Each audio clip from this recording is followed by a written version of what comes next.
Dear Tehran, Qatar, Taliban, Qatarlson, you have been an utter disappointment to the entire human family. Now, there was a time long ago when you were one of the only voices that we felt we could trust in the midst of untrustworthy voices. You would say the difficult things to say, have the hard conversations. You will call a spade, or at least it seemed that way. You went from being a person who so many of us were excited to see be on his own and do his own thing and actually get into the nitty gritty and the nuances of these real conversations. True journalism outside of the propaganda and the bias.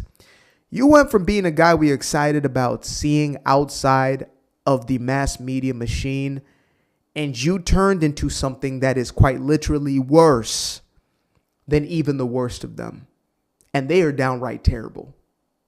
I'm talking to you, MSDNC. Terrible. You have found a way to be worse than them when it comes to, I guess, your agenda, your motive, the reason why you now do what you do. Now, it would be easy for me to accuse you of a multitude of things, but I feel that it's probably much more powerful to just go ahead and show. You know what I mean? So shout out to my guy, Nathan Livingston. I recently did an interview with him, otherwise known as Milk Bar TV. If you guys have not checked out his work, make sure to check out his work. If not, check out our interview. The man has, he's been doing the damn thing. He has been revealing these demons for exactly who they are, using their own words for a very long time. So I'm going to go ahead and get into this video here, which I feel would do more explaining than not. So hope you got time today, because I do. It's a large number of Muslims around the world who are sympathetic to these acts of craziness. Pew Research poll findings that 1 of every 4 Muslim Americans younger than 30 believe suicide in the defense of Islam is justifiable. For instance, do you believe that Arabs carried out 11 attacks? Only 40% believe Arabs carried them out. Do they think the Jews did it? I get that decent Muslim Americans feel under attack. They feel like they're being unfairly portrayed as terrorists. I understand all that. But at some point, you have to say, this really is a real problem, and it's discrediting all of us, and until we take it seriously, it's going to continue, no? We can debate the details here, but I think it's important to acknowledge a baseline, and that is that there have been an awful lot of attacks where actual people died in the United States and in Europe, committed by people saying really clearly we're acting in the name of Islam. Hasidic Jews, I mean, they're a set-apart community, speak a different language, not assimilated, but I don't see a lot of terror attacks committed by those groups. Often. You guys heard that, right? You heard that? Sir Tehran Qatar, Taliban Qatarlson mentioned the Jews in a positive light. Folks, this is how far we've gone in the last, it hasn't even been 10 years yet. 2018? What was that? By the way, look at Douglas. Look at this guy. Dashing. Darling. 2017.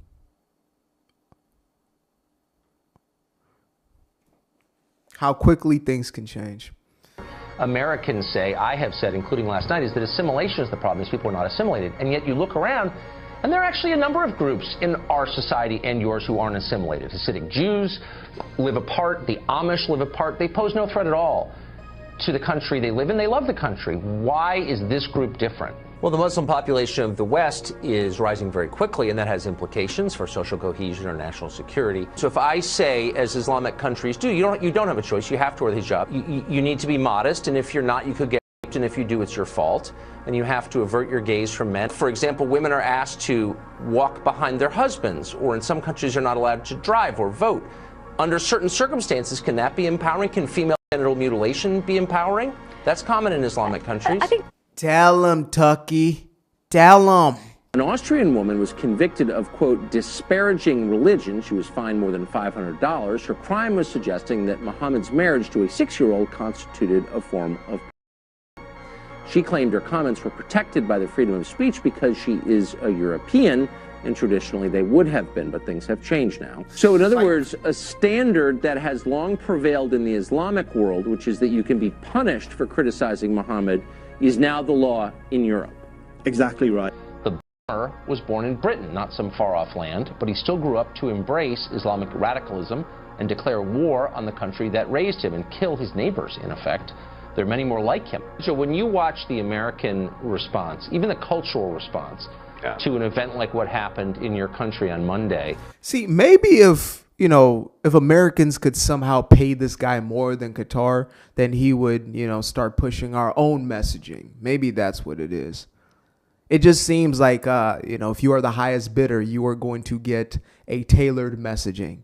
Like the app Cameo, is that what it's called? Cameo? When you can like pay a celebrity to give you a customized message. This is what this is giving. Are you surprised by how few of the lessons Americans are learning from this? But Sharia law is bad, Seth. I don't know if you've heard that. It's bad. It's worse than what's happening in New York and Detroit. It's just bad.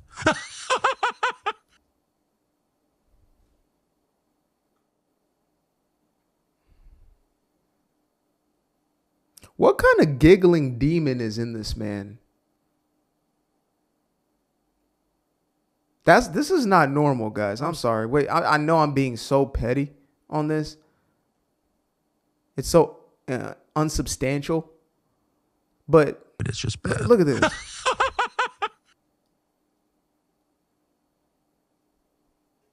What in the two crows from the damn cuckoo's nest is going on with that guy right there? Now, it does get worse, folks. It does get worse. It's Tucker Carlson at the Real Estate Future Forum 2025. Never been to Saudi Arabia, and I can't wait to go.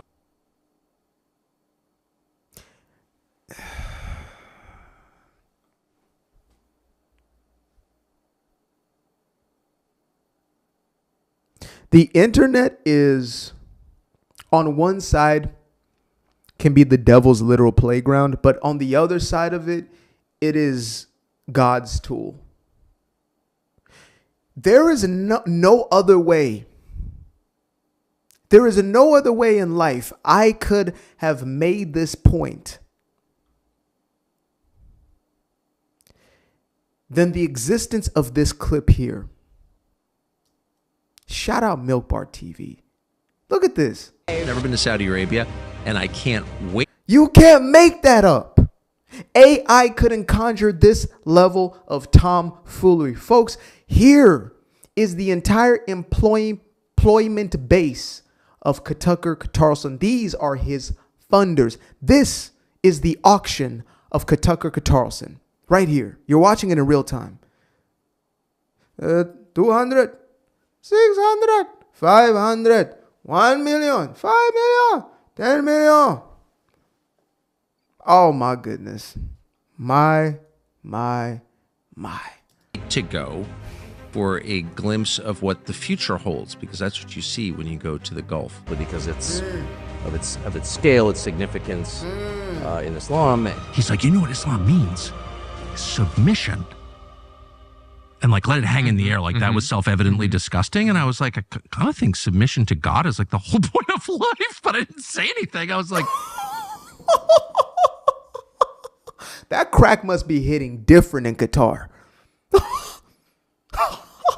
I mean, he just spazzes out. Now, look, yes, I'm going to get into the point at hand.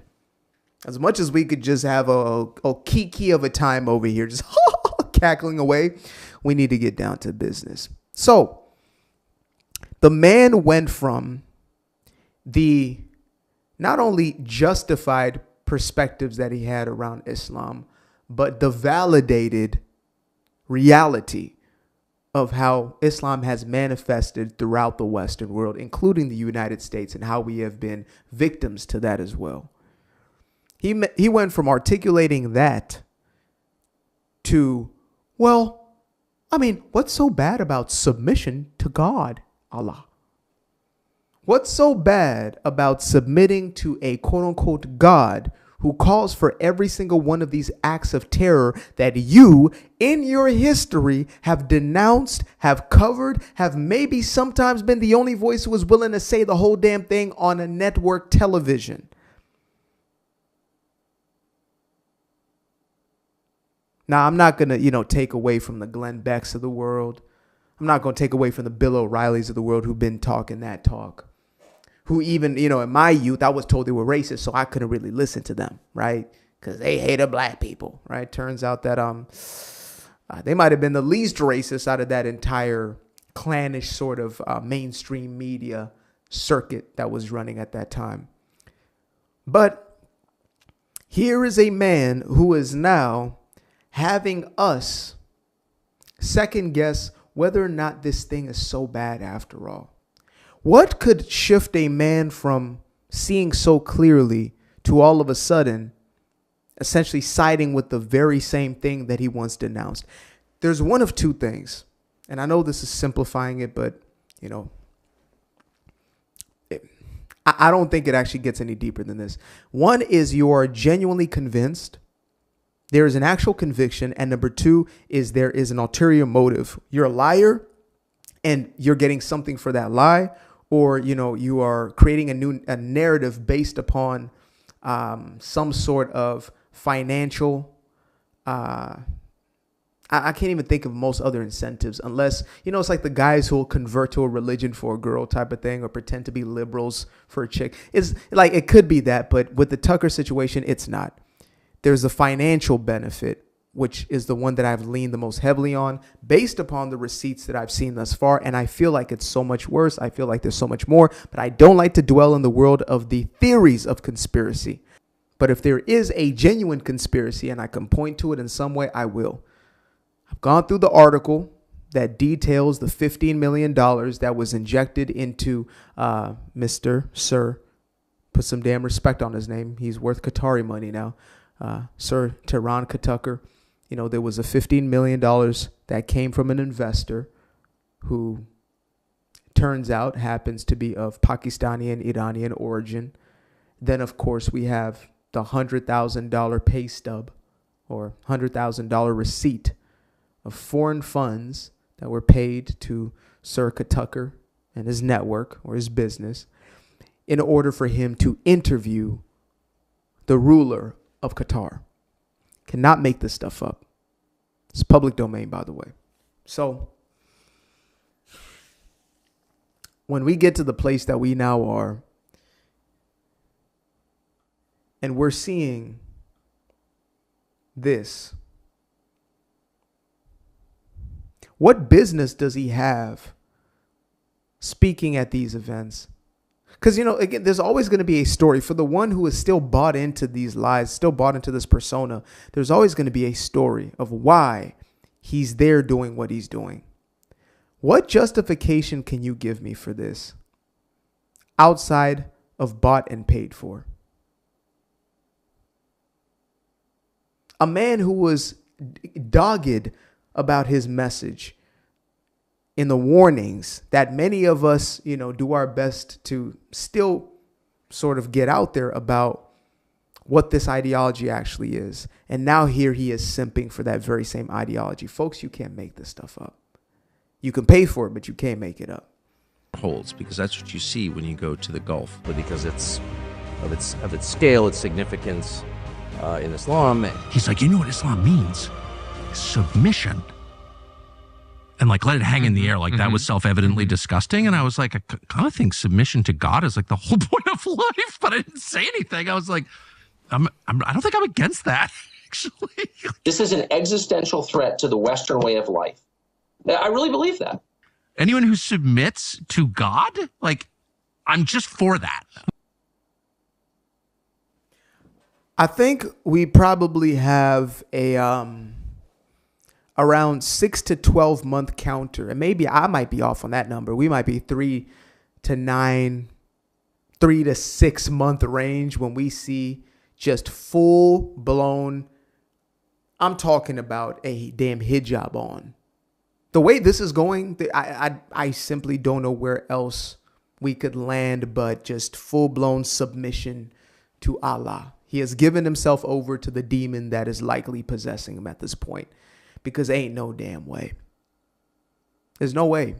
Appreciate you guys for tuning in. Now, if you'd like to stay around, make sure to click that little subscribe button down there, or you can show some love by going to the description below and clicking on the button titled Buy Me a Coffee. Leave a little something there, or click on the Cash App. Leave a little something here. Till the next time, peace. Aquarius. Where? I've been up for hours, I've been up for days, you. Staring at the ceiling, I've been counting strays, you. I've been in my feelings, I've been out of mind. I've been getting visions of the other kind. I've been up for weeks. I'm in the count of blessings over count of sheep. I can never be the type to limit when it comes to me. I used to be the pleaser for the people. I ain't